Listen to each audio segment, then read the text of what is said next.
Hey guys, I have got a script today. That's only because I've got a lot I want to talk about, and having notes means that I'm not going to forget anything.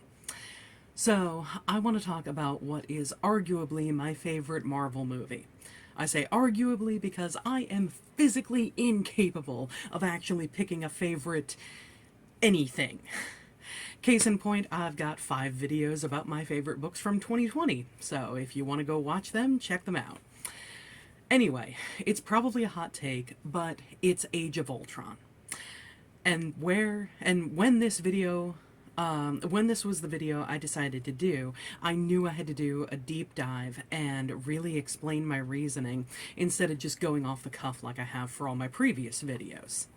Now, of course, I have to acknowledge that these are my opinions and no one else's, because apparently we live in a world that now that has to be announced, because otherwise people automatically go, that's not what I think. If you don't like Ultron, if you do but it's not your favorite, or heck, even if you agree with me, you do you. I'm always up for a constructive discussion, but if you're just going to blast the movie or me for my opinions in the comments, just move on. Give me a constructive discussion though, because I am always up for them. Even in the first 10 minutes, there is so much that's established that the audience can take in. Comedic things with the group, like the language bit, that's not going away anytime soon. The further jokes throughout the movie. Natasha's smile when her efforts work again to bring Bruce back. These things establish the relationships among the different Avengers and how they care about each other. It also establishes the differences, though, in how they view victories, successes, and failures / what they view as shortcomings. When Natasha is trying to comfort Bruce back on the Quinjet, reassuring him that if he hadn't hulked out, there would have been twice the casualties, and Hawkeye would be nothing more than a treasured memory, she asks Thor for a report on the Hulk. Thor, someone who loves battles and slaying his enemies, responds with, Thor, report on the Hulk? The gates of hell are filled with the screams of his victims. yeah. Not exactly what Bruce, someone who doesn't want to hurt people and isn't battle hungry, needed right there. It's what Thor would be proud of hearing. But seeing Bruce's reaction, he immediately tries to backpedal with his line about sprained deltoids and gout.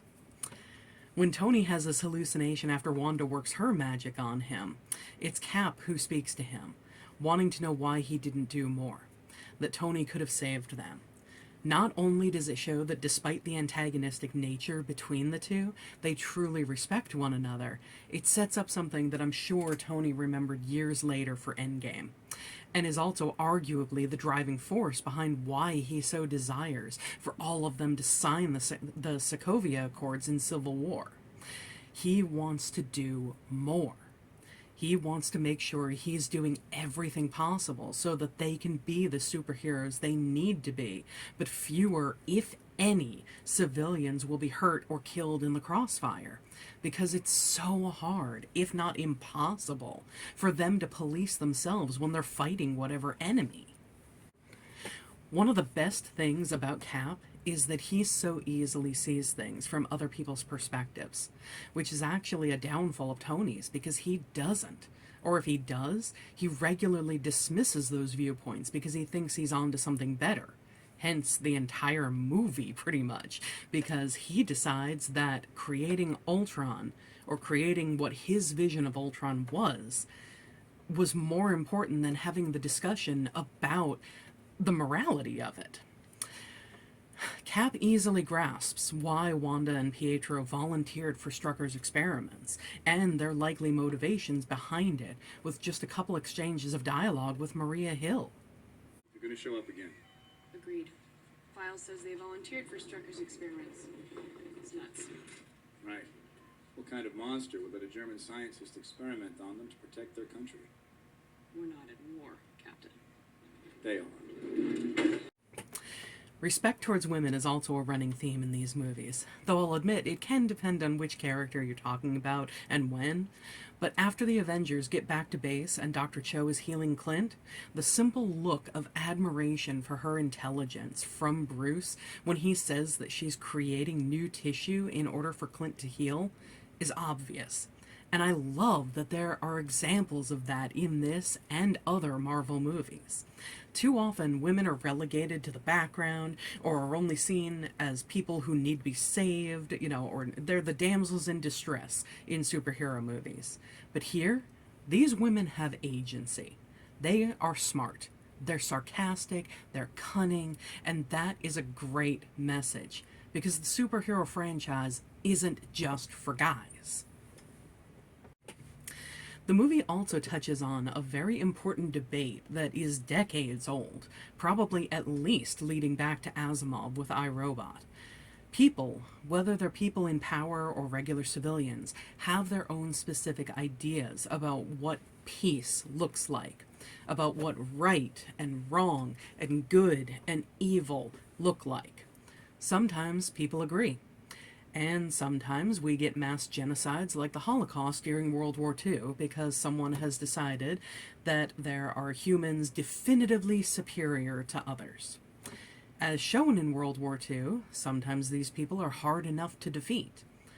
But what happens if it's a machine with artificial intelligence manufactured by instantaneously downloading everything human history has to offer that's calling the shots? You get Ultron. And suddenly, what was supposed to be a suit of armor around the world has become humanity's greatest enemy. Because Ultron's goal goes from making the Avengers extinct to making humanity extinct and starting over. The hallucinations Natasha, Cap, and especially Thor have seem to be foreshadowing their ends. Thor with Heimdall telling him we're all dead, indicating the destruction of Asgard and attack by Thanos. Cap with the war being over and being able to go home with Peggy. And Natasha with there being a battle she simply cannot win, feeling like she has no place in the world, foreshadowing her death in Endgame. The only one we don't see a hallucination from who got a dose of Wanda's powers is Bruce/Hulk. And I wonder if that's because he generally got a happier ending, with the eventual melding of both sides of his personality, the brains of Bruce Banner and the physical strength of the Hulk, blended into one being, able to coexist.